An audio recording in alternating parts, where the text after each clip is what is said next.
The waitress welcomed a deaf, lonely elderly woman into her home on Christmas Eve, but was left speechless when the old lady revealed she wanted her as a daughter-in-law. The snowflakes fell like whispered secrets over Chicago, coating the empty streets in white as the clock on Rosie's diner ticked toward 9:47 p.m. on Christmas Eve. Inside, Stephanie Chen wiped down the same counter she'd been polishing for 19 months now, her reflection ghosting across the worn Formica surface, a 26-year-old woman with tired eyes and calloused hands that told stories her mouth never would. The diner was empty. Had been empty since 7:30 when the last customer, a traveling salesman named Murray who always ordered black coffee and left exactly $2.25 in tips, had shuffled out into the snow mumbling something about getting home to a wife who'd probably already gone to bed. "You can go, Steph." Rosie herself stood in the kitchen doorway untying her grease-stained apron. 73 years old with silver hair pinned in a bun that hadn't changed style since 1987, she'd owned this diner for 41 years. "Nobody's coming in this weather. Not on Christmas Eve." Stephanie shook her head, her dark ponytail swaying. "I'll close up. You should be with your grandkids." "And you? Where are you going tonight?" The question hung in the air like the smell of burnt coffee. Stephanie forced a smile that didn't reach her eyes. "Home. Got a frozen lasagna with my name on it, and a Law and Order marathon." What she didn't say, home was a 380-square-foot studio apartment on the third floor of a building where the elevator had been broken for 11 months. Home was $127 in rent, due in 6 days, and $847. $33 in her checking account after she'd sent $400 to her younger brother's commissary fund at the county jail. Again, home was a silence so thick, she sometimes left the TV on all night just to remember what human voices sounded like. Rosie studied her for a long moment, the way she always did, like she could see straight through the carefully constructed walls Stephanie had built. But she didn't push. She never did. "Merry Christmas, sweetheart." "Merry Christmas, Rosie." The bell above the door chimed as Rosie left, and then Stephanie was alone. She finished wiping the counter, checking her phone out of habit. No messages, no missed calls, no evidence that anyone in the world was thinking about her tonight, and began her closing routine. To understand who Stephanie Chen really was, you had to go back 8 years, to a cramped apartment in the Pilsen neighborhood, where an 18-year-old girl had come home from her shift at the grocery store to find her mother unconscious on the kitchen floor. The stroke had come without warning, as strokes often do, and in the 47 minutes it took for the ambulance to arrive and transport Linda Chen to Northwestern Memorial Hospital, Stephanie's entire future had collapsed like a house of cards in a hurricane. Her mother survived. But the Linda Chen who woke up 3 days later wasn't the same woman who had raised 2 children alone after her husband's death, working double shifts at the dry cleaner while learning English from soap operas and picture books she borrowed from the library. This Linda Chen couldn't speak clearly, couldn't walk without assistance, couldn't remember her daughter's name on the bad days, which came more often than the good ones. Stephanie had been 2 semesters away from finishing her nursing degree at the University of Illinois. She'd been engaged to a boy named Kevin, who worked at his father's insurance agency and drove a Honda Civic that he washed every Sunday morning. She'd had plans, dreams, a future mapped out in careful detail. All of it vanished in 47 minutes. She'd dropped out of school to care for her mother full-time. Kevin had tried to understand at first, but understanding only stretches so far when your fiancé cancels dinner plans for the 6th week in a row because her mother had another episode. He'd left 18 months later, kept the ring, said he'd think about returning it, never did. She hadn't seen him since, though she'd heard through a mutual friend that he'd married a paralegal named Brittany and bought a house in Naperville. Her mother had died 4 years ago. 61 years old, gone quietly in her sleep, leaving Stephanie with $23,000 in unpaid medical bills, a shoebox full of faded photographs, and a jade pendant she never took off. The only piece of jewelry her mother had brought from Guangzhou when she'd immigrated at 22. Stephanie touched the pendant now, a reflex she barely noticed anymore, and reached for the mop. That's when the door opened. The bell chimed, sharp and unexpected, and Stephanie looked up to see a small figure struggling against the wind. An elderly woman, 80 if she was a day, wearing a wool coat that had seen better decades and clutching a patent leather purse against her chest like a shield. Snow clung to her gray hair, her thin frame trembling from the cold as she finally managed to push the door shut behind her. "I'm sorry," Stephanie started. "We're actually cloaked." The woman didn't respond, didn't even look at her. She shuffled toward the nearest booth, her orthopedic shoes squeaking against the wet floor, and lowered herself onto the vinyl seat with visible effort. Her hands, spotted with age and trembling slightly, folded themselves on the table. Stephanie hesitated. The woman sat perfectly still, staring at a spot somewhere beyond the salt and pepper shakers, her expression unreadable. "Ma'am?" Stephanie approached slowly. "Ma'am, are you all right?" Still no response. The woman's eyes, a pale blue that might have been striking once, remained fixed on nothing. Stephanie knelt beside the booth, bringing herself to eye level. And that's when she noticed. The woman's gaze flicked to her lips, watching intently. "Can you hear me?" Stephanie asked, this time slower, more deliberate. The woman shook her head. Then, with hands that spoke more eloquently than any words could, she signed, "I'm deaf. I'm sorry to bother you, I just needed to rest." Stephanie felt something crack in her chest. She'd learned basic sign language during her nursing courses, required for the degree she'd never finished, and while she was rusty, some things you don't forget. She signed back clumsily, "You're not bothering anyone. Are you hungry?" The surprise on the woman's face was immediate and profound. Her pale eyes widened, then filled with something that looked terrifyingly like tears. In her world, Stephanie realized, how often did anyone actually try to communicate with her? How often did people see past the disability to the person underneath? "I have money," the woman signed, reaching for her purse. "I can pay." "Put that away." Stephanie straightened up and headed for the kitchen. "Coffee first, then we'll talk." She didn't know why she did it. Rosie would have understood. Rosie always understood, but anyone else would have called her crazy. The diner was closed. She had a frozen lasagna waiting. The buses would stop running at 11 years and she couldn't afford a cab, not with rent due in 6 days. But something about this woman, sitting alone in an empty diner on Christmas Eve, deaf and clearly lost, with no one in the world who seemed to be looking for her, felt too familiar. Too close to a mirror Stephanie didn't want to look into.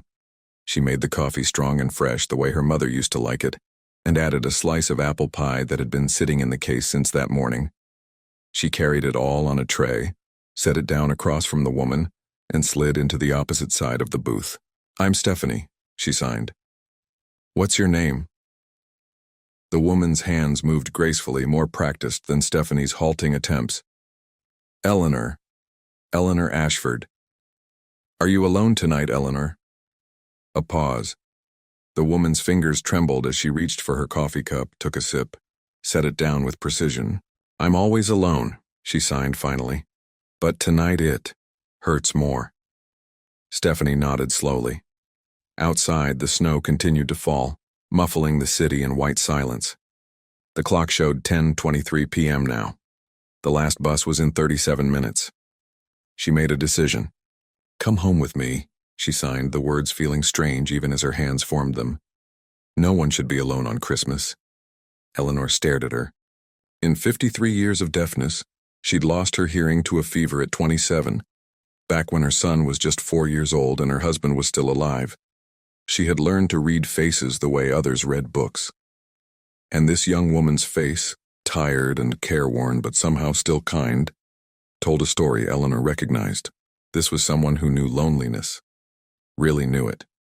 Not the performative loneliness of people who complained about being single on social media while surrounded by friends and family, but the bone-deep ache of true isolation. "Why would you do that?" Eleanor signed. "You don't know me." Stephanie thought about it. Really thought about it for the first time since the words had left her hands. Because 8 years ago, when my mother had a stroke, not a single person offered to help us. Not our neighbors. Not our church. Not even my own fiancé. She paused, her fingers moving slower now. "I know what it's like to be invisible. I know what it's like to need help and have everyone look away." She met Eleanor's eyes. I can't fix the world, but I can make sure you have somewhere warm to sleep tonight. The silence stretched between them, not awkward, but full, pregnant with something neither of them could name. Then Eleanor reached across the table and took Stephanie's hand. Her grip was surprisingly strong, her skin paper-thin, but warm. You remind me of someone, she signed with her free hand. Someone I lost a long time ago. Stephanie didn't ask who. Some questions aren't meant to be answered in the first meeting. Come on, she said aloud, then remembered to sign it. Let me close up and we'll go. She helped Eleanor into her coat, double-checking the buttons against the cold. She turned off the lights, locked the register, set the alarm code 5742, Rosie's wedding anniversary, and led the old woman out into the snow.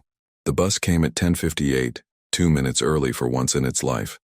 They sat together in the back, Eleanor's head gradually drooping against Stephanie's shoulder as the warmth of the heater worked its magic.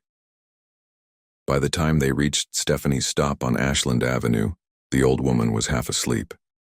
The walk up 3 flights of stairs took 7 minutes. Eleanor had to stop twice, clutching the railing and breathing hard, but she never complained. Never asked to rest. Just kept climbing, one step at a time, the way she'd been doing her whole life. Stephanie's apartment was small and cold. The landlord was notorious for turning down the heat after 9 p.m. to save money. But she had blankets. She had a space heater she'd bought at Goodwill for $12 that made worrying clicking sounds but actually worked. She had a couch that pulled out into a bed, and clean sheets that smelled like the lavender detergent she splurged on because it was the same brand her mother used to buy.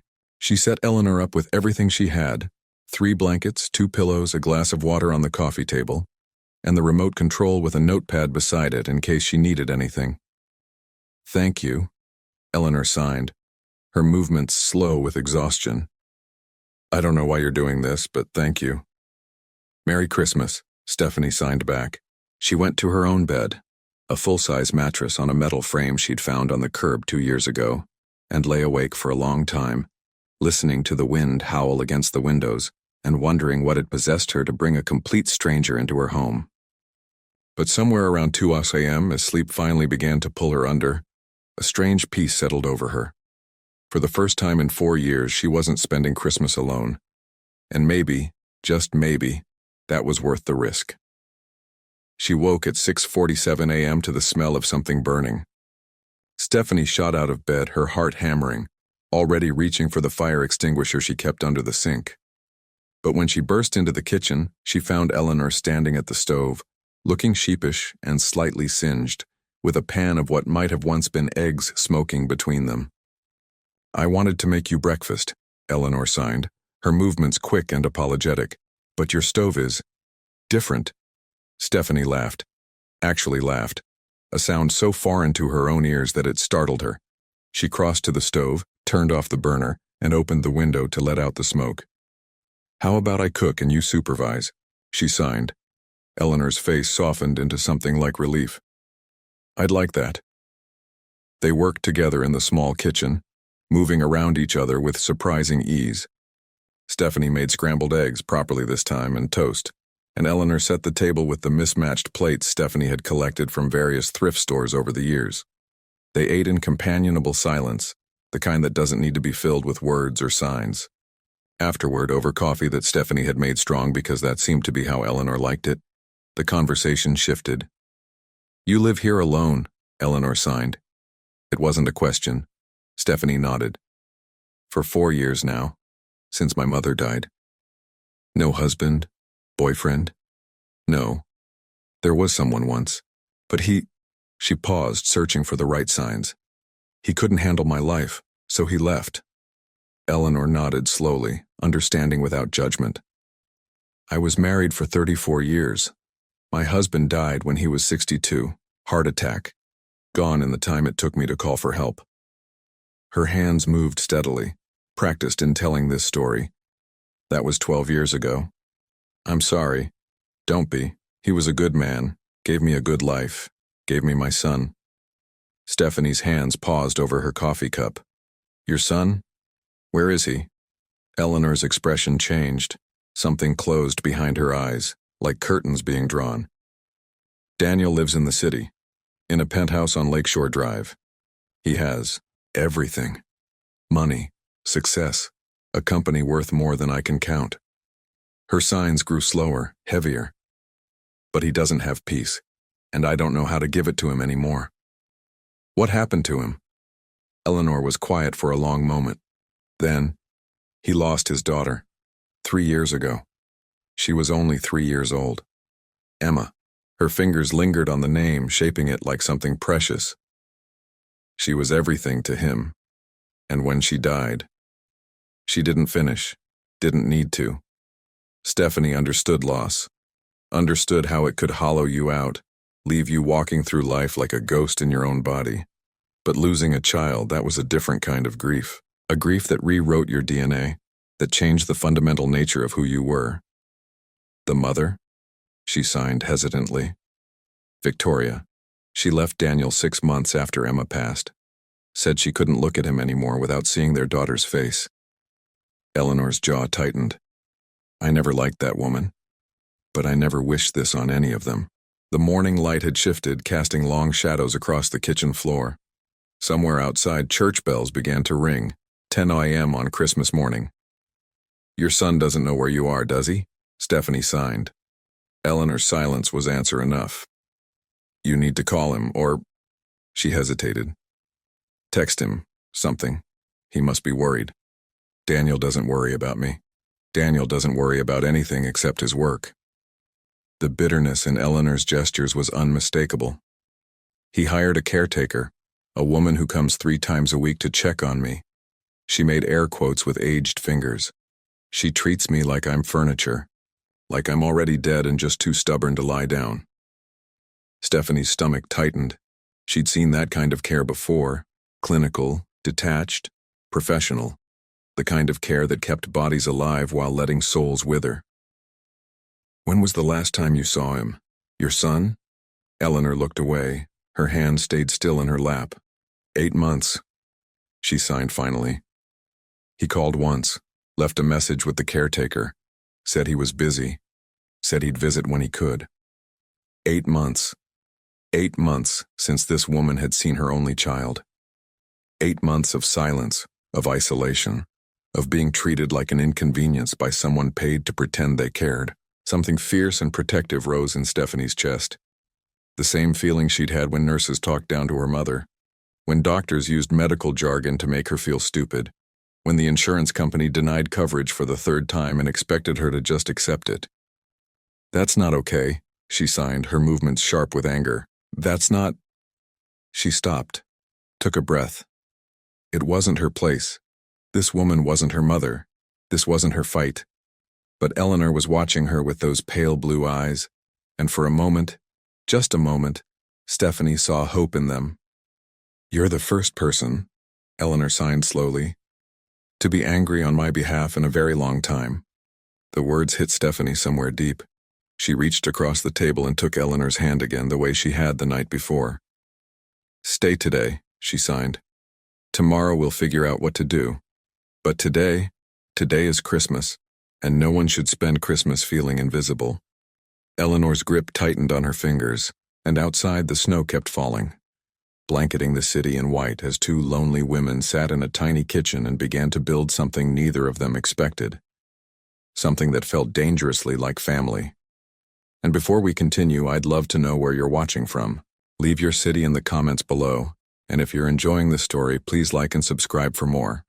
Now let's see what happens next. They spent Christmas Day doing nothing extraordinary, and everything important.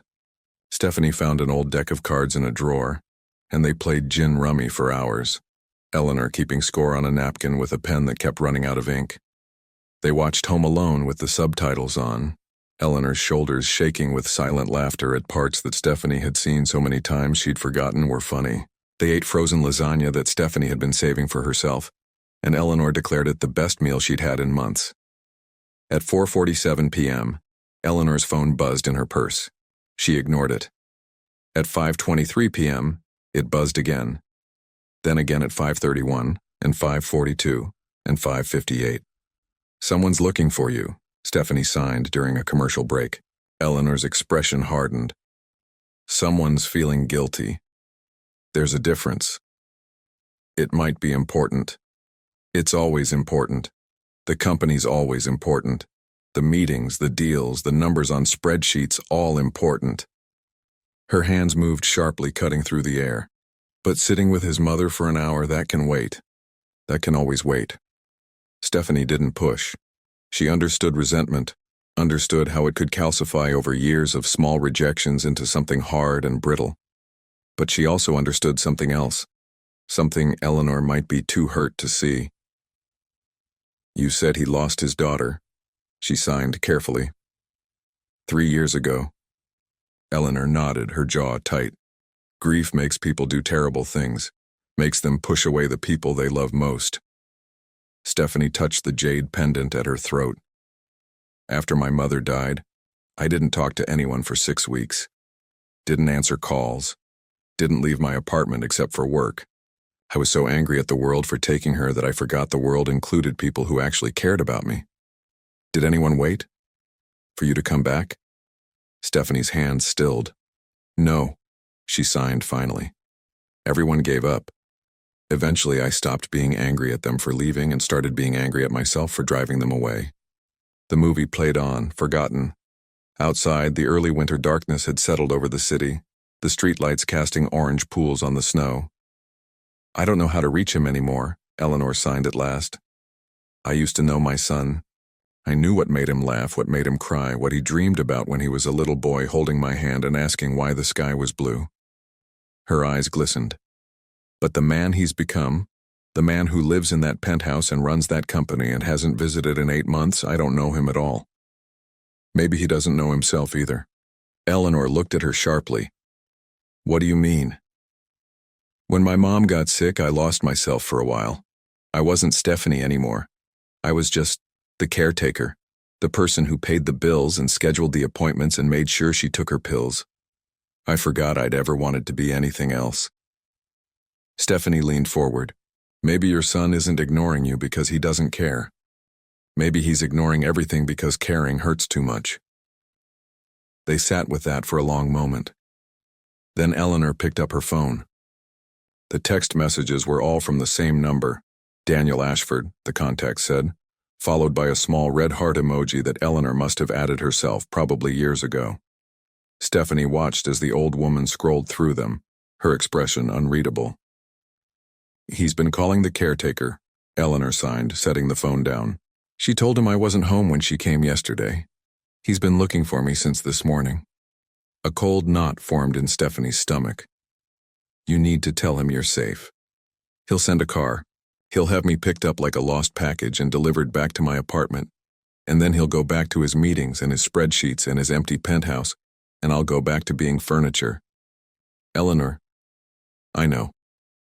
The fight drained from the old woman's shoulders. I know I'm being childish. I know he worries in his own way. But sometimes. She stopped, her hands hovering in the air like birds that had forgotten how to land. Sometimes I just want my son to choose me. Not because he's obligated. Not because his reputation depends on it. Just because he loves me. Stephanie understood that longing more than she could ever express. The desperate wish to be chosen, to be wanted, to matter to someone in a way that didn't come with conditions or caveats. Let me text him, she offered. I'll tell him you're safe, and that you'll explain everything tomorrow. That gives you one more night. Eleanor considered this. Then she handed over the phone. Stephanie typed carefully, aware that she was inserting herself into a family drama she had no business being part of. This is a friend. Eleanor is safe and warm. She's staying with me tonight and will call you tomorrow morning. Please don't worry. She hit send before she could second-guess herself. The response came in 11 seconds. Who is this? Where's my mother? I'm calling the police. Another message 4 seconds later. I need an address. Now. Stephanie showed Eleanor the screen. The old woman sighed, looking suddenly very tired. He was always like this, even as a boy. All or nothing. Fire or ice. She took the phone back, typing slowly with one finger. It's all right, Daniel, I'm safe. I'll call tomorrow. I love you. 3 dots appeared. disappeared, appeared again. Then, "I'm coming to get you. Send the address." Eleanor looked at Stephanie. "Do you want me to go?" The question hung in the air. The smart thing, the safe thing, would be to say yes. To let this woman return to her own life and pretend this strange Christmas interlude had never happened.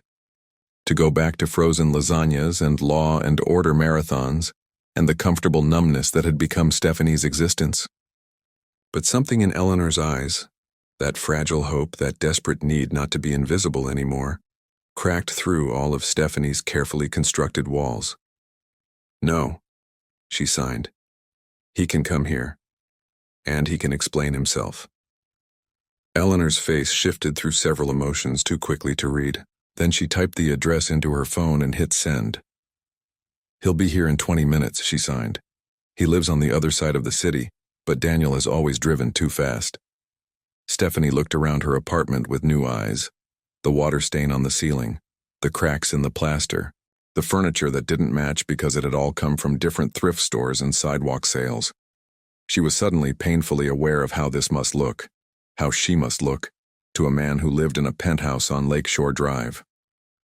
But then she thought of her mother, who had raised 2 children in an apartment smaller than this one, who had worked 60-hour weeks at a dry cleaner and never once complained about what she didn't have, who had taught Stephanie that dignity wasn't about what you owned, but about how you treated people.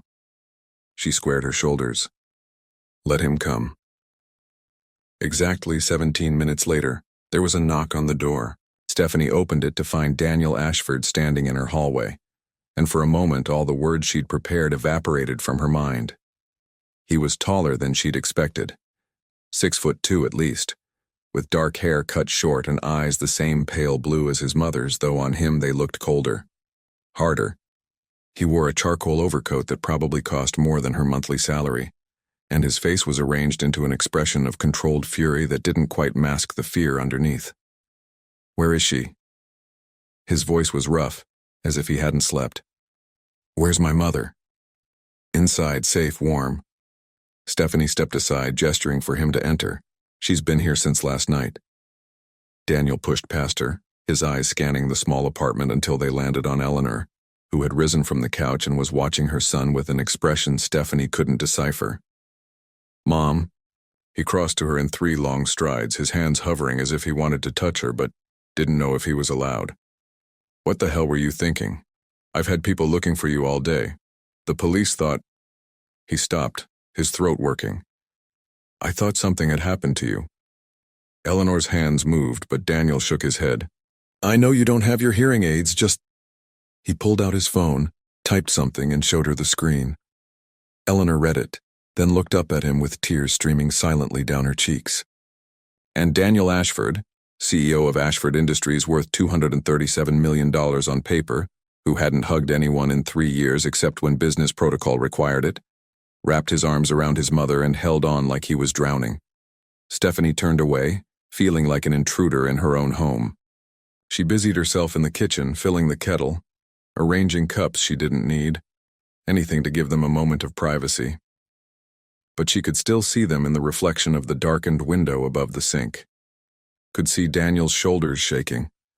Could see Eleanor's hands pressed against his back, patting gently the way mothers do. Something in Stephanie's chest ached with a longing so sharp it stole her breath.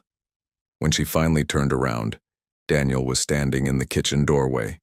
His eyes were red-rimmed but dry, his composure carefully reconstructed. "You," he said. "You're the one who texted me." "I am. You let a stranger into your home on Christmas Eve. A deaf, elderly woman you'd never met." His voice was flat, almost clinical. "Why?" Stephanie met his gaze. "Because she was alone, because nobody should be invisible, and because—" She hesitated, then pushed forward. "Because the way you treat your mother is wrong and someone needed to tell you." The temperature in the room dropped 10 degrees. Daniel's jaw tightened. "You don't know anything about my relationship with my mother. I know she spent Christmas Eve wandering the streets because anywhere was better than the apartment you pay for but never visit. I know the caretaker you hired treats her like furniture. I know it's been 8 months since you saw her, and she signed to me that she feels invisible in her own life. Stephanie's voice didn't waver. I know what loneliness looks like, Mr. Ashford. I've lived in it for 4 years, and your mother has been drowning in it for longer than that. Daniel's face went through something complicated. Anger, defensiveness, and then something rawer. More wounded. You don't know, he started, then stopped. His hands clenched at his sides. You don't know what happened. He couldn't finish. Stephanie waited. My daughter, he said finally. The words dragged out of him like broken glass. Emma, she was 3 years old. She had my eyes and her mother's hair in this laugh. His voice cracked. She laughed like everything in the world was wonderful, and when she died. He turned away from her, facing the window, the darkness outside. I can't look at people who loved her. Every time I see my mother, I see Emma in her arms. Every time I walk into that apartment, I remember all the holidays we were supposed to have. All the memories we were supposed to make. His shoulders were rigid. So I stayed away. Because staying away hurt less than remembering. Stephanie thought of her mother's jade pendant heavy against her throat. Thought of the shoebox of photographs she still couldn't open. Thought of all the avoidance strategies she'd developed over 4 years. The restaurants she wouldn't eat at because they'd been her mother's favorites. The streets she wouldn't walk down because they held too many ghosts. Staying away doesn't hurt less, she said quietly. It just delays the pain. And while you're delaying, the people who love you are waiting. And eventually, they stop. Daniel turned to face her. In the harsh overhead light of her kitchen, he looked exhausted. Hollowed out. Like a man who had been running from something for so long he'd forgotten what rest felt like. Who are you? He asked, not demanding this time. Genuinely curious. Stephanie Chen. I'm a waitress at Rosie's Diner. I make $11, $50 an hour plus tips. I live alone in a 380 square foot apartment, and I have $847 in my bank account. She paused. And I think you need to sit down, have a cup of tea, and talk to your mother. Really talk. Not through texts or caretakers or guilt. Actual conversation. Something shifted in his expression. Something that might have been respect.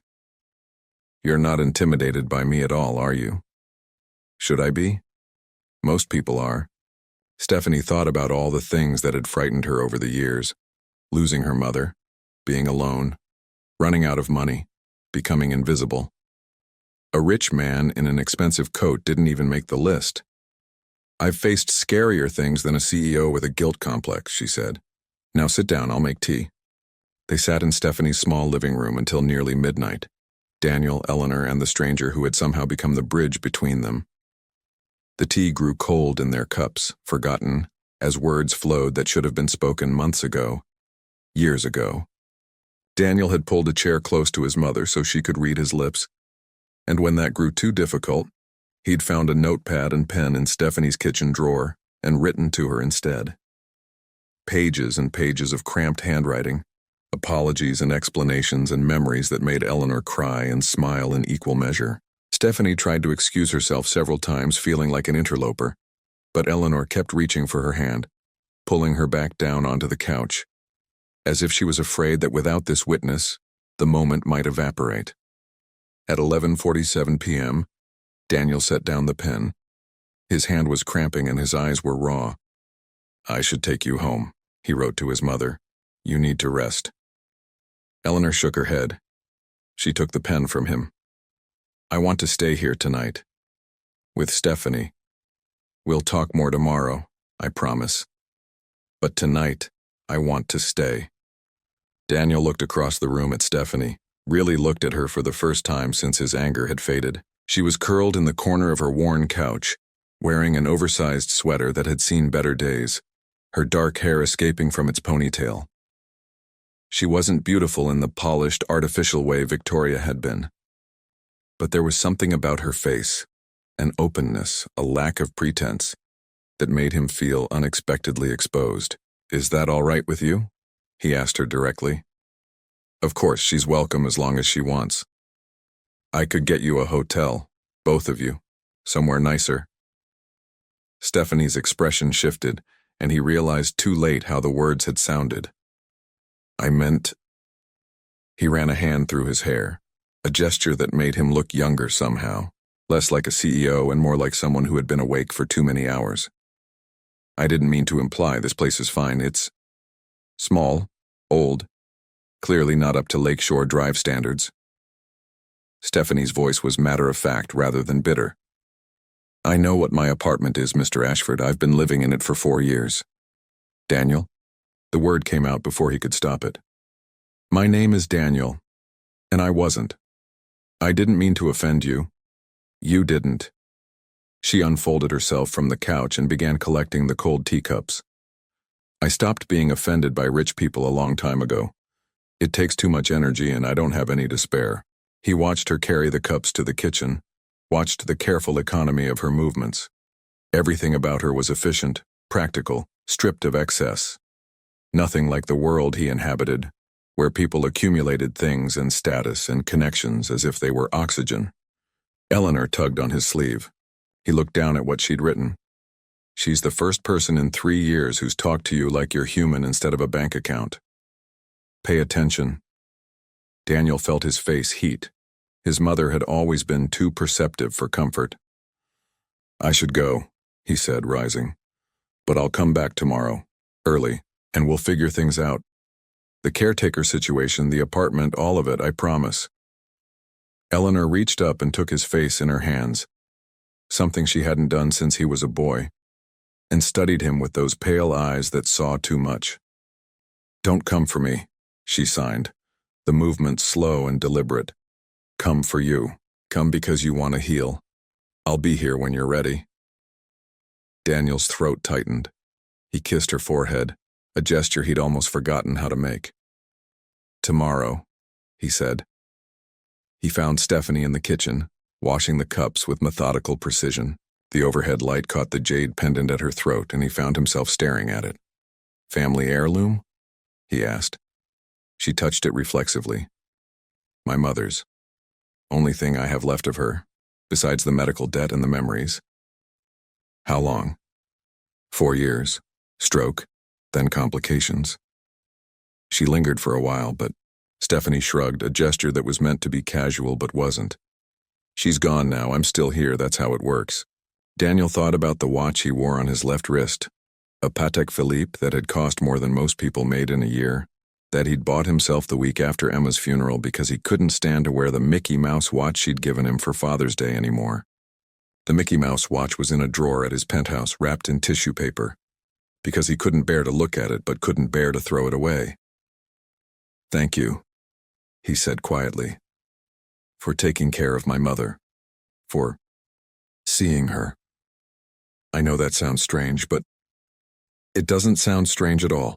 Stephanie dried her hands on a dish towel, not looking at him. Being seen is the most basic human need, and it's the one most people forget to give. They stood in silence for a moment, the refrigerator humming between them. I'm going to ask you something, Daniel said, and I want you to be honest with me. I don't know how to be anything else. How bad is it? The caretaker, I mean. How bad is she treating my mother? Stephanie considered the question. She's not abusive, if that's what you're asking. She's just empty. She does the minimum, shows up, checks boxes, leaves. Your mother isn't a person to her. She's a task. Daniel's jaw tightened. And the apartment? I haven't seen it. But Eleanor said she feels invisible there. Like she's waiting to die instead of living. Stephanie met his eyes. She needs people, Daniel. Real connections, not staff, not schedules. Someone who actually cares whether she's happy.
A new caretaker had been hired, a woman named Margaret who signed fluently, who laughed easily, who treated Eleanor like a friend rather than a patient.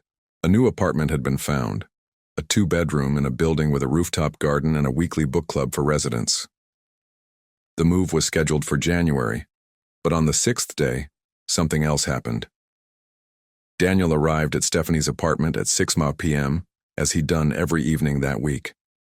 But this time, instead of coffee or groceries, he was carrying a small wrapped box. "What's this?" Stephanie asked, eyeing it suspiciously. "A thank you gift, for everything you've done for my mother." She didn't reach for it. "I didn't do anything for a reward." "I know, that's why I wanted to give you one." Still, she hesitated. In her experience, gifts from wealthy people always came with strings, expectations, obligations, the subtle implication that you now owed them something. "It's not expensive," Daniel said, reading her expression. "I promise. And there are no strings attached. Just open it." Reluctantly, she took the box. Inside, nestled in tissue paper, was a small wooden frame containing a photograph. It showed 2 women at a table, Stephanie and Eleanor, heads bent over a deck of cards, Eleanor's face lit with silent laughter, while Stephanie grinned at the camera. "I took it on my phone yesterday," Daniel said quietly. "When neither of you was looking, I thought, you might want something to remember this week by." Stephanie stared at the photograph. In all 4 years of living alone, no one had ever thought to capture a moment of her life. No one had considered that she might want evidence of happiness, proof that she had been seen. Her eyes burned. "This is—" She couldn't finish. Daniel stepped closer. "You saved her, you know, my mother. I was so wrapped up in my own grief that I forgot she was grieving too, that she'd lost her granddaughter and then her son in completely different ways. And you, a complete stranger, saw what I couldn't. I just made her dinner and let her sleep on my couch. You made her visible again. You reminded her that she mattered." His voice dropped. "You reminded me too." Stephanie looked up at him, and something electric passed between them. He was standing very close now, close enough that she could smell his cologne, something subtle and expensive, and see the faint lines of exhaustion around his eyes. "Daniel?" she said softly, not sure what she was going to say next. But before she could figure it out, Eleanor appeared in the doorway between the kitchen and living room. She took one look at them standing there, practically nose to nose, and began to clap slowly. Stephanie jumped back, her face flaming. Daniel just laughed, a real laugh, the first she'd ever heard from him.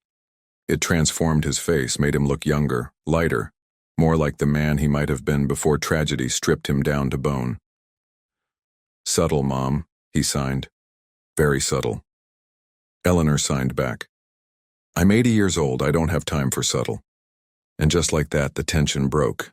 But something had shifted between them, something that couldn't be unshifted. Something that felt dangerously like the beginning of something else entirely. New Year's Eve found Stephanie exactly where she hadn't expected to be, in the back of a black town car, wearing a dress she'd borrowed from a coworker because she didn't own anything appropriate for where they were going. "I still don't understand why I'm invited," she said, fidgeting with the hem of the midnight blue fabric. "It's a company party. I don't work for your company." Daniel sat beside her, looking more relaxed than she'd ever seen him. He'd traded his usual charcoal suits for something softer, a navy jacket over a white shirt, no tie. "You're invited because my mother refuses to go without you and I refuse to go without my mother. So I'm a hostage. Think of it as moral support." He smiled, and her heart did something complicated in her chest. "Besides, you already know everyone who matters. Me, my mother. That's the entire guest list that counts." The car wound through the Chicago streets, past buildings lit up for the holiday, past couples walking arm in arm toward parties of their own. Stephanie watched the city she'd lived in her whole life pass by the window and felt, for the first time in years, like she was finally part of it instead of just existing within it. "Can I tell you something?" Daniel asked, his voice low enough that the driver couldn't hear. She turned to face him. "Of course." This is the first party I've attended since Emma died, the first celebration of any kind. For 3 years, I've hidden in my penthouse on holidays, letting my assistant make excuses for me. He paused. And I'm only going tonight because you'll be there. Something warm bloomed in Stephanie's chest. Daniel, I'm not asking for anything, he said quickly. I know this is complicated. I know I'm your friend's son and I'm your social superior on paper, and none of this makes any sense. He took a breath. But you make me want to try, to be around people again, to stop hiding, and I thought you should know that. Before she could respond, the car pulled to a stop in front of a building so beautiful it seemed to belong in a different city. Glass and steel soaring toward the sky, a red carpet leading to doors that probably cost more than her annual salary. Daniel got out first and offered her his hand. She took it, her practical brain noting that his fingers were warm despite the cold, and stepped onto the carpet like a woman in a dream. Breathe, he murmured in her ear. I've got you. The party was exactly what she'd expected and nothing like she'd imagined.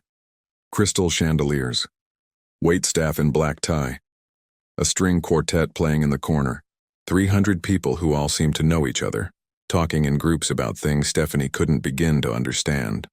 Stock options and quarterly projections and someone named Peterson who'd really stepped in it with that merger. But Daniel stayed by her side, guiding her through the crowd with a hand on the small of her back, introducing her to people whose names she immediately forgot. And whenever she felt overwhelmed, which was often, he'd lean in and whisper something that made her laugh, reminding her that none of this mattered, that the people in this room were just people, no better or worse than the customers she served at the diner every day. Eleanor arrived an hour in, resplendent in a purple gown that Margaret had helped her choose, her silver hair pinned up with vintage combs that had belonged to Daniel's grandmother.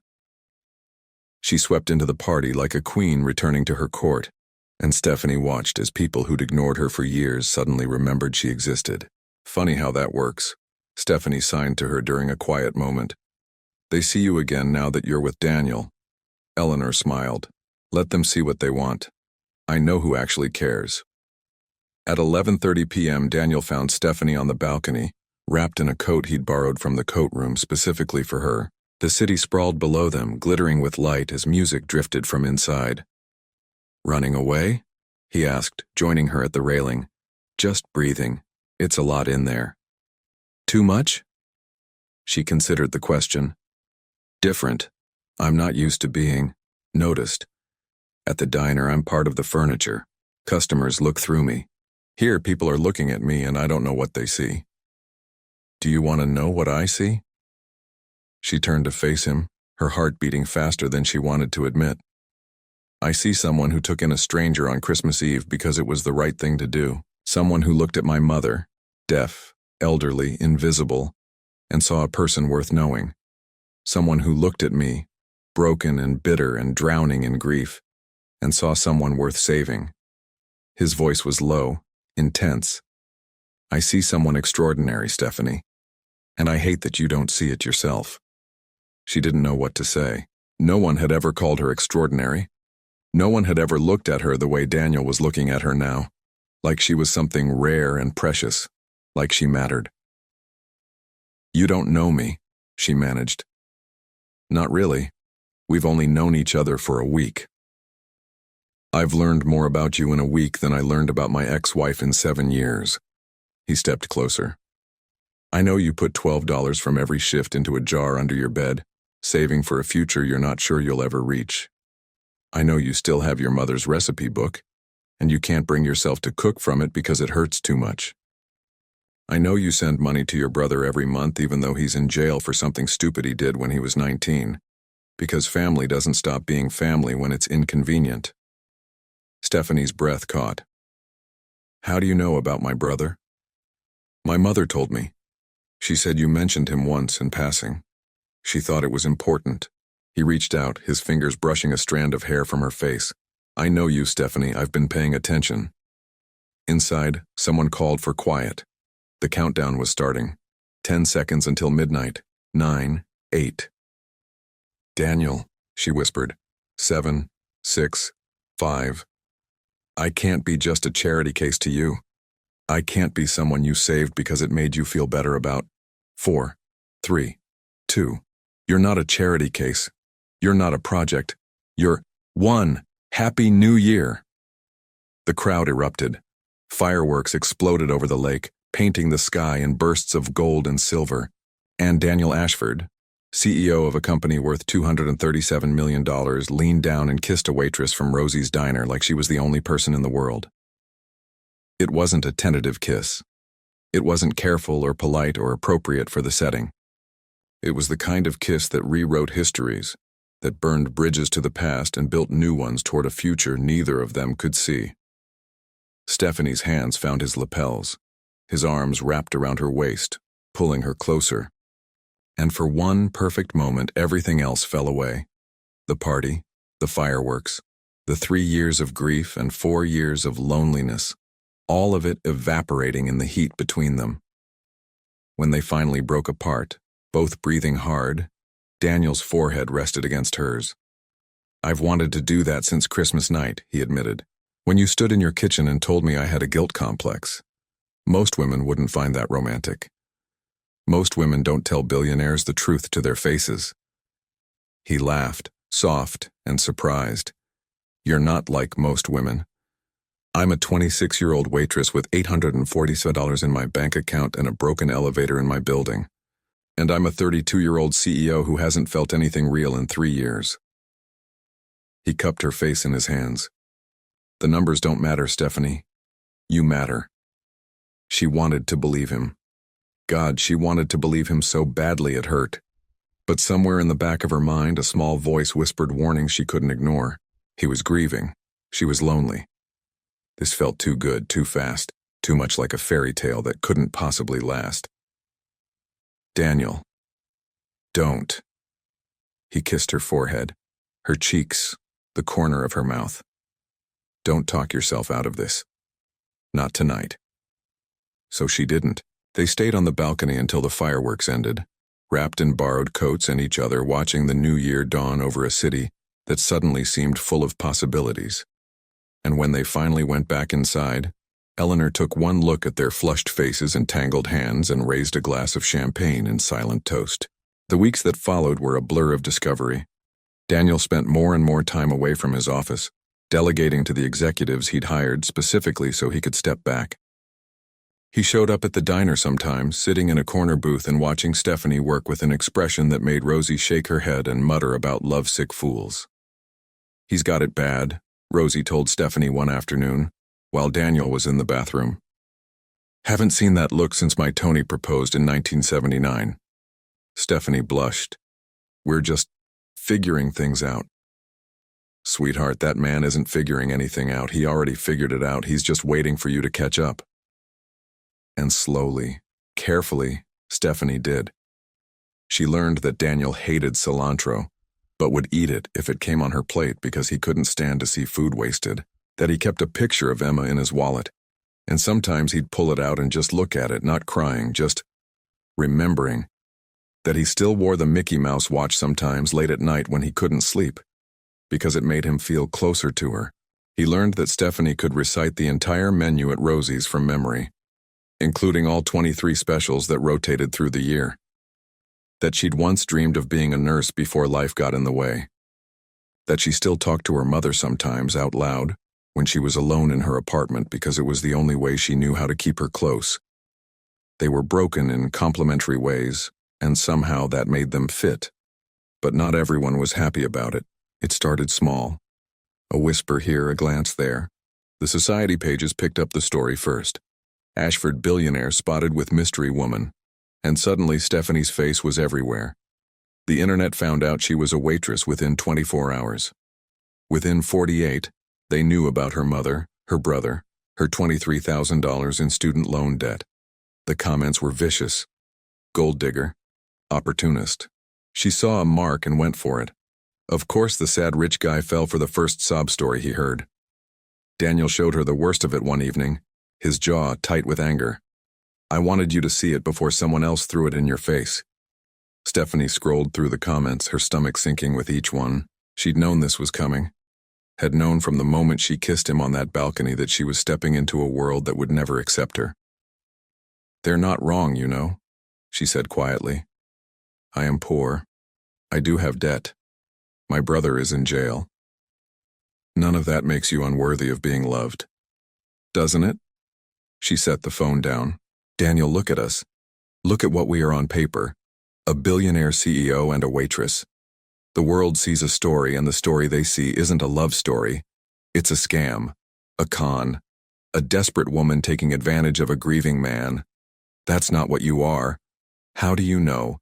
How do you really know?" She stood pacing his penthouse, a space she still couldn't quite believe existed, with its floor-to-ceiling windows and artwork that cost more than her apartment, and tried to articulate the fear that had been growing since New Year's. "What if they're right, Daniel? What if I'm just latching onto you because you're safe? Because you're the first person in 4 years who looked at me and saw something worth looking at?" Daniel rose to meet her. "Is that what you think this is?" "I don't know what this is. I've never had this before. I've never had someone who—" She stopped, her voice breaking. "Someone who stayed. I'm not leaving. Everyone leaves eventually. My father left when I was 6. My fiancé left when my mother got sick. My mother left because she couldn't help it, and my brother left because he made stupid choices, and everyone—" Tears streamed down her face now. "Everyone leaves, Daniel. Everyone." He crossed the space between them and pulled her into his arms. She resisted for a moment, then collapsed against him, sobbing into his shoulder like she hadn't let herself sob since her mother died. "I know you're scared," he murmured into her hair. "I'm scared too. 3 years ago, I lost the person I loved most in the world, and I swore I would never let myself love anyone like that again, because love is loss waiting to happen. Love is just pre-grief." She looked up at him, surprised by the rawness in his voice. "But then I met you, and I realized that not loving, not taking the risk, that's just dying in slow motion." He wiped the tears from her cheeks with his thumbs. "I'd rather love you and lose you someday than never love you at all. That's my choice. And I'm asking you to make the same one." Stephanie stared at him. At this man who had lost his daughter, his wife, 3 years of his life to grief, who was standing here, offering her everything, knowing it could all fall apart. "What if I'm not strong enough? You took in a deaf stranger on Christmas Eve when you had $84 to your name. You looked my mother in the eye and made her feel visible for the first time in years. You stood in my kitchen and told me I was wrong when billionaires twice your age are too scared to do the same." He took her face in his hands. "You're the strongest person I've ever met. You just don't know it yet."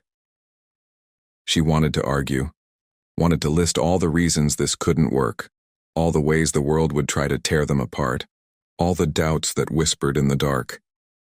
But she was tired. So tired of being alone. So tired of being invisible. So tired of building walls that kept everyone out, including the people she might have loved. "Okay," she whispered. "Okay? Okay. I'll try. I'll take the risk. But Daniel—" She gripped his jacket, holding on like he might disappear. "If you leave me, if you decide this was all a mistake and I wasn't worth it, it will destroy me. I need you to understand that." He kissed her, soft and slow and full of promise. "I'm not leaving," he said against her lips. "Not today. Not tomorrow. Not ever. You're stuck with me, Stephanie Chen. You and that terrible frozen lasagna you think is edible." She laughed through her tears, a watery, broken sound. And in a penthouse 47 floors above the city, 2 people who had nearly given up on love decided to try one more time. It lasted exactly 43 days. 43 days of borrowed dresses and borrowed confidence, of learning how to navigate a world that had never been built for someone like her. 43 days of Daniel's hand in hers, his voice in her ear, his presence filling the empty spaces she'd forgotten existed. 43 days before Victoria came back. She appeared at the penthouse on a Tuesday afternoon, when Stephanie was supposed to be at work, but had called in sick because Daniel wanted to spend the day together. The doorman called up to announce her, and Daniel's face went white. What does she want? Stephanie asked, watching him. I don't know. We haven't spoken since the divorce. He paced to the window, then back. She moved to Miami. Said she couldn't stand Chicago anymore, couldn't stand the memories. Do you want to see her? The question hung in the air. Daniel's jaw worked, his hands clenching and unclenching at his sides. I think I have to, he said finally. I think. There are things I've been avoiding, things I need to face. Stephanie understood. She'd spent 4 years avoiding things herself. But understanding didn't stop the cold knot of fear that formed in her stomach as Daniel opened the door. Victoria Ashford was everything Stephanie wasn't. Tall and blonde and immaculately dressed in a cream-colored coat that probably cost more than Stephanie's annual salary. Her face was the kind of beautiful that came from expensive skincare and even more expensive genetics. And when she walked into the penthouse, she moved like she owned it. Because she had, once. For 7 years, she'd been Daniel's wife. For 3 of those years, she'd been Emma's mother. Daniel. Her voice was smooth, controlled. You're looking well. Victoria. He didn't move to hug her, didn't offer any physical greeting, just stood in the middle of the room with his arms at his sides. Why are you here? I heard you were seeing someone. Her eyes flicked to Stephanie, taking her in with a single dismissive glance. The waitress, I saw the photos online. Her name is Stephanie. Right, Stephanie. Victoria's smile didn't reach her eyes. I came to warn you. Warn me? Daniel, I know you. I know how you grieve. You throw yourself into things, work, causes, people, anything to distract yourself from the pain. And when this woman turns out to be just another distraction, she shook her head. I've seen what you're like when you crash. I lived through it. Stephanie felt her cheeks flush. She wanted to speak up, to defend herself. But something about Victoria's presence, the confidence, the history, the sheer weight of being someone who had loved Daniel and lost him, kept her silent. That's not what this is, Daniel said, his voice tight. Isn't it? Victoria stepped closer to him. 3 years, Daniel. You haven't dated anyone in 3 years, haven't let anyone close, and now, suddenly, you're parading around with some waitress you met on Christmas? Don't you see how that looks? I don't care how it looks. You should. Victoria's voice softened. I know things ended badly between us. I know I said things I shouldn't have about Emma, about blame. But I still care about you, Daniel. I don't want to see you get hurt. The air in the room had become thick, suffocating. Stephanie watched Daniel's face, watched the conflict playing across it, and felt something in her chest begin to crack. I think you should leave, Daniel said finally. Daniel. Now, Victoria. Please. Victoria's expression hardened. She gathered her coat, her purse, her dignity, and swept toward the door. But at the threshold, she paused, looking back. When this falls apart, and it will fall apart, Daniel, because you're not ready, you'll never be ready. Don't say I didn't warn you. The door clicked shut behind her. Stephanie stood very still, waiting for Daniel to turn around. When he did, his face was pale, his eyes distant. Are you okay? She asked carefully. I don't know. He sank onto the couch, his head in his hands. I haven't seen her since the divorce, since we buried Emma together, and then couldn't bear to look at each other. And now. Now. He was quiet for a long moment. Then, everything she said. About distractions. About not being ready. He looked up at her and there was something in his eyes that made her blood run cold. What if she's right? The crack in Stephanie's chest widened into a chasm. Are you saying... No, I'm not saying that. Daniel stood, pacing again. But she knows me. She knows how I operate, and I can't stop thinking about what she said. About me being a distraction? About me not being ready, about the way I grieve. He stopped, turning to face her. What if I am doing this wrong, Stephanie? What if I rushed into this because it felt good, because you made the pain go away, without actually processing anything? Stephanie felt the ground shifting beneath her feet. This was exactly what she'd feared. Exactly what she'd known would happen deep down from the moment she'd kissed him on that balcony. So what are you saying? Her voice came out steadier than she felt. That you need time? That you need space? I'm saying I don't know. Daniel's voice cracked. I don't know if what I feel for you is real or if it's just a way of avoiding the grief I should have faced years ago. The words hit her like physical blows. Every doubt she'd ever had, every fear that had whispered in the dark, all confirmed by the man who'd promised not to leave. You said you weren't leaving, she said quietly. You said, I'm not leaving, I just need to think, I need to… No. Stephanie held up her hand. No, you don't get to do that. You don't get to tell me you love me, tell me I'm extraordinary, tell me you're not going anywhere. And then the second your ex-wife walks in and plants a seed of doubt, suddenly everything's uncertain. It's not that simple. Then explain it to me. Tears burned in her eyes, but she refused to let them fall. Explain how her showing up for 5 minutes undoes 43 days of what we built. Daniel was silent, and in that silence, Stephanie found her answer. You know what? I'm not doing this. I'm not… She grabbed her coat from the chair where she'd left it. I'm not standing here waiting for you to decide if I'm worth the effort. I've spent 4 years waiting for my mother to get better, waiting for Kevin to come back, waiting for my life to start. I'm done waiting. Stephanie, you told me you were scared. So was I. But I took the risk anyway because you asked me to. Her voice broke. And now you're standing there asking me to wait while you figure out if I'm real or just a distraction. Do you know what that feels like? Daniel's face crumpled. Please, just give me… time? Is that what you need? More time to decide if I'm worth it? She laughed, a bitter, broken sound.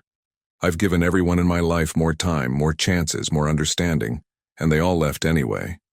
She was at the door now, her hand on the handle, her heart in pieces on the floor. I love you, Daniel.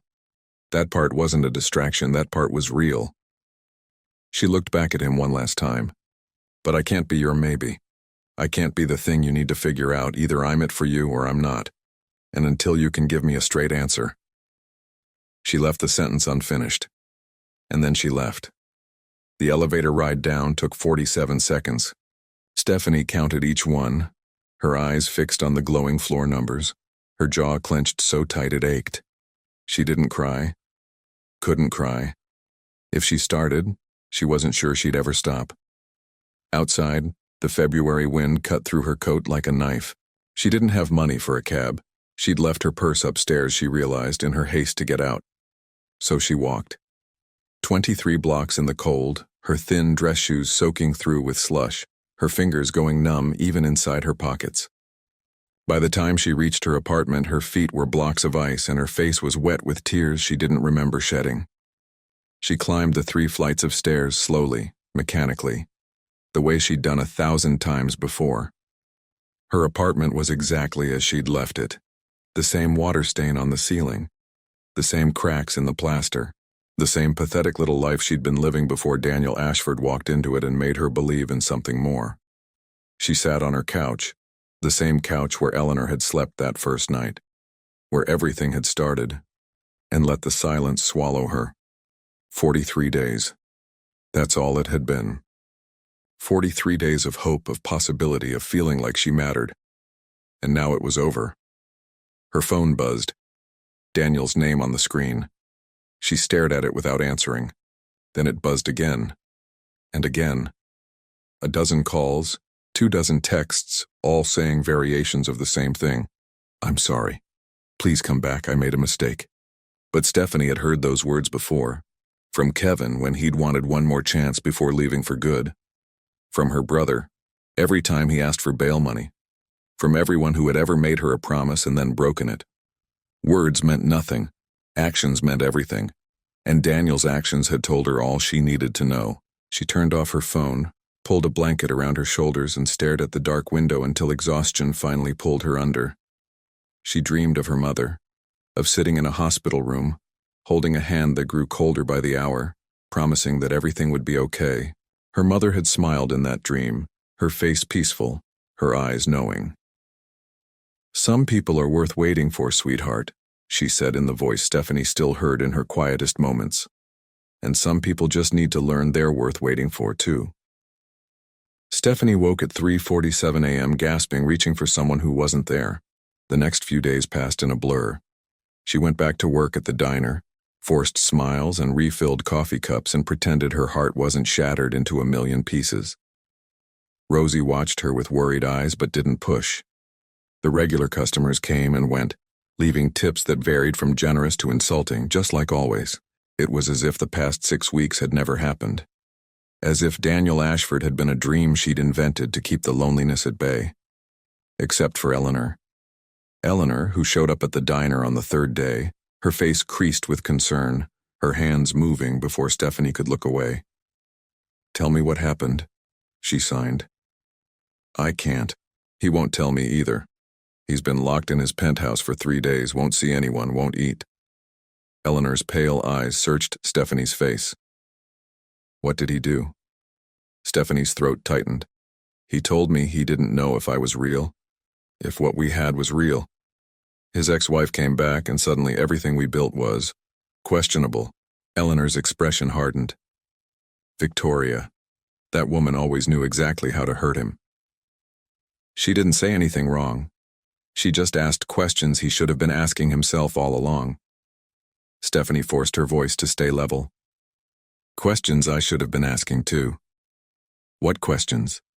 Whether this was ever going to work, whether I was just a distraction from his grief, whether he could ever really love someone new when he's still carrying Emma everywhere he goes. Eleanor was quiet for a long moment. Then she reached across the counter and took Stephanie's hand. "Can I tell you something about my son?" Stephanie nodded, not trusting her voice. "When Daniel was 7 years old, he found a bird with a broken wing in our backyard. A sparrow, small and frightened. He brought it inside and nursed it back to health, fed it with an eyedropper, kept it warm in a shoebox, talked to it every morning before school." Eleanor's eyes grew distant with the memory. "It took 6 weeks, but eventually the bird was strong enough to fly again. And do you know what Daniel did?" Stephanie shook her head. "He cried. Not because the bird was leaving, but because he was afraid he hadn't done enough. Afraid that the bird would fail and it would be his fault." Eleanor squeezed her hand. "He's been afraid of not being enough his whole life. Afraid that the things he loves will slip through his fingers despite his best efforts. And when Victoria left, when Emma died, it proved him right. Or at least, that's what he told himself. So what do I do? You wait. Not forever. I'm not asking you to put your life on hold, but you give him a chance to realize what he lost. And then, if he comes back, you decide if you're willing to try again." "What if he doesn't come back?" Eleanor's smile was sad. "Then he doesn't deserve you. And you move on, knowing that you gave love a real chance even when it was terrifying." "That's not failure, Stephanie, that's courage." Stephanie thought about courage. About the courage it had taken to bring a stranger into her home on Christmas Eve. About the courage it had taken to fall in love with someone she knew could break her. About the courage it would take to wait, even now, when waiting felt like bleeding out. "How long?" she asked. "That's not for me to say." Eleanor stood, gathering her coat. "But I know my son. And I know that he loves you, really loves you, not just as a distraction. He just hasn't figured out how to stop being afraid." She paused at the door, looking back. "And Stephanie, for what it's worth, I was hoping you'd be my daughter-in-law someday. I still am." Then she was gone, leaving Stephanie with a half-empty diner and a heart full of questions she didn't know how to answer. A week passed, then 2. Stephanie went through the motions of her life: work, sleep, grocery shopping, paying bills, but everything felt muted, like watching her own existence through frosted glass. The jar under her bed still held $8.47. Her rent was still due. Her mother was still gone, and her brother still needed money. and the world kept spinning despite the fact that her heart had stopped. She didn't hear from Daniel, not directly anyway, but she heard things. Rosie mentioned that a man matching his description had been by the diner 3 times this week, sitting in his car across the street, never coming in. Eleanor texted her updates she didn't ask for. He started therapy. He's sorting through Emma's things. He asked about you today. Stephanie read the messages but didn't respond. She wasn't ready. Might never be ready. And then, on a Thursday evening when February was finally loosening its grip on the city, everything changed. She was closing up the diner alone. Rosie had left early for a doctor's appointment, when she heard a knock on the door. Through the glass she could see a figure standing in the rain. No umbrella. No coat.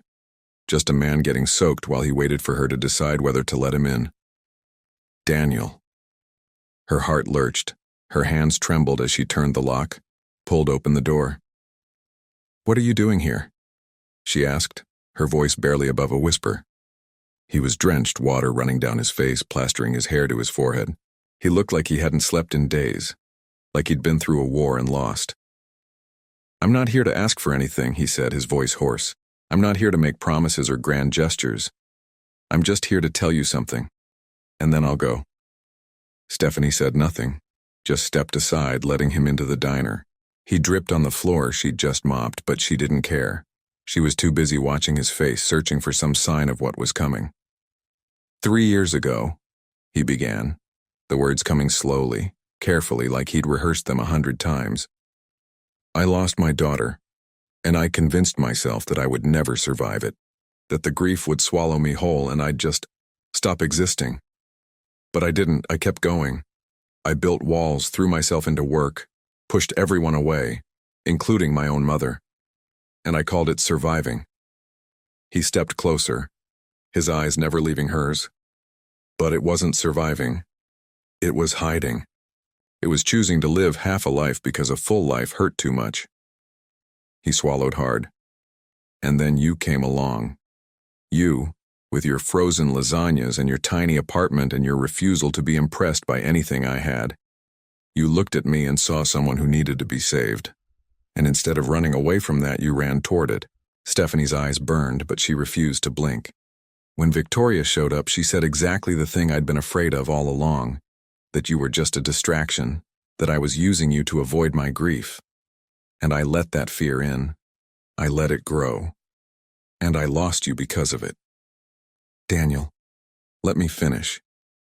He took her hands in his. They were cold and wet, but she didn't pull away. "I started therapy. Real therapy, not the half-hearted attempts I'd made before. I went through Emma's room, her clothes, her toys, the drawings she used to make. I cried for 3 hours, Stephanie. 3 hours of sobbing like a child because I'd never let myself feel it before." His voice cracked, but he kept going. "And you know what I realized? That the grief doesn't go away. That it never goes away, not completely. But that doesn't mean I can't also love someone new. That doesn't mean you were a distraction. You are, the opposite of a distraction. You're the reason I finally faced what I was running from." Stephanie's tears fell now, hot and silent, tracing paths down her cheeks. "I'm not asking you to take me back," Daniel said. "I know I hurt you. I know I broke a promise. But I needed you to know that what we had was real, is real, and that I'm sorry, not with words but with actions. I've been going to therapy twice a week. I visit my mother every other day. I donated $500,000 to the Children's Hospital in Emma's name because I realized I'd been hoarding my grief instead of turning it into something good." He released her hands and reached into his pocket, pulling out something small. A watch. Mickey Mouse on the face, the strap worn with age. "This was Emma's," he said quietly. "She gave it to me for Father's Day. I haven't been able to look at it in 3 years, but I'm wearing it now, because I'm ready to remember her without drowning in the pain." Stephanie stared at the watch, at the smiling cartoon mouse, at the testament to a love that had been lost and was finally being honored. "I'm not asking for forever," Daniel said. "I'm just asking for a chance. To prove that I can be what you need. To show you that I'm not going anywhere. Not today, not tomorrow, Not ever. The diner was silent except for the rain on the windows and the hum of the refrigerator case. Stephanie looked at this man, this broken, beautiful, terrified man, and saw herself reflected back. Saw every wall she'd built, every fear she'd harbored, every doubt that had whispered in the dark. And she made a choice. "You left me standing in your penthouse wondering if I was worth anything," she said, her voice steady despite the tears. "You let your ex-wife plant doubts that you should have crushed the moment they appeared. You asked me to wait while you figured out if I was real." Daniel flinched but didn't look away. "And it hurt, Daniel. It hurt more than anything has hurt since my mother died. Because I let myself believe, really believe, that I'd found someone who wouldn't leave. And then you did. I know, but..." She stepped closer, close enough to see the raindrops clinging to his eyelashes, the vulnerability in his pale blue eyes. "My mother used to say that people show you who they are and how they recover from their mistakes, not in whether they make them. And you're here, not with flowers or jewelry or grand gestures. You're here with therapy receipts and a Mickey Mouse watch and the truth." She reached up and touched his face, feeling the cold rain on his skin, the stubble on his jaw. "That's not nothing, Daniel. That's everything." His breath caught. "What are you saying?" "I'm saying that I'm terrified. I'm saying that part of me wants to run away and never look back. Because at least then I can't get hurt again." She smiled just barely. "But I'm also saying that you're not the only one who's been hiding. I've been hiding too, behind my walls and my independence and my refusal to need anyone. And I don't want to hide anymore." Daniel's hand came up to cover hers on his cheek. "So what do? We start over slowly. No rushing into anything, no pretending everything's fine. We're both broken, Daniel. But maybe..." She paused, searching for the right words. "Maybe we're broken in ways that fit together. Maybe that's enough. And if it isn't, then at least we'll know we tried, that we gave this a real chance." She met his eyes. "Can you do that? Can you be patient with me while I learn to trust you again?" "I can do anything," he said, "if it means I get to be with you." And there, in an empty diner on a rainy February night, two people who had given up on love found it again. Not perfectly, not easily, but real. He kissed her forehead first, then her cheeks, then the corner of her mouth. When he finally kissed her lips, it tasted like rain and tears and second chances. "I love you," he whispered against her mouth. Not as a distraction, not as a way to forget. Just you. All of you. "I love you too," she whispered back. "But I swear if you ever do that again, I won't." He pulled back, looking at her with an intensity that stole her breath. "I swear on Emma's memory, I won't." Stephanie believed him, and this time, she didn't feel foolish for believing. 4 months later, Stephanie woke to the smell of coffee and the sound of rain against the windows, a sound that had become familiar, comforting, since she'd started spending more nights at Daniel's penthouse than at her own apartment. She reached across the bed, but the other side was empty, the sheets still warm from where Daniel had been sleeping. "You're supposed to be resting," she called out, her voice thick with sleep. He appeared in the doorway, 2 mugs in hand, wearing an old college t-shirt she'd bought at Goodwill for $3 when she was 18, one of the few possessions she'd brought with her when she'd moved in last month. "I made breakfast," he said. "Well, I tried. The eggs might be a lost cause, but the toast is salvageable." She laughed, swinging her legs out of bed and crossing to him. He handed her a mug, black coffee with 1 sugar, exactly how she liked it, and kissed her forehead. "Good morning," he murmured. "Good morning." She sipped the coffee, perfect as always. "What time is it?" "Almost 9. Mom's coming over at 11 for brunch, remember? Margaret's dropping her off." Stephanie nodded. Eleanor came over every Sunday now, part of a new routine they'd established since everything changed. She'd moved into her new apartment in January, the one with the rooftop garden and the book club and the community of people who actually saw her. Margaret had become less of a caretaker and more of a friend. the distinction Eleanor had wanted all along.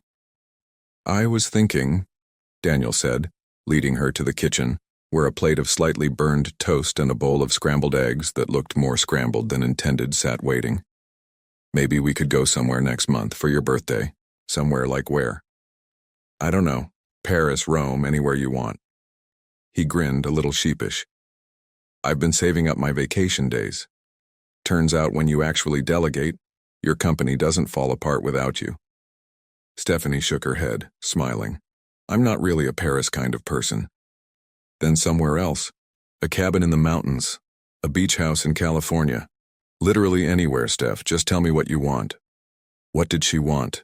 A year ago, she would have said financial security, a way out of her tiny apartment, her mother back, a life that felt like it was going somewhere instead of standing still. Now looking at this man in his ridiculous t-shirt with his burned toast and his eager eyes and his unconditional love, she realized she already had everything she needed. "I want this," she said softly. "This morning. This coffee. This life. I don't need Paris, Daniel.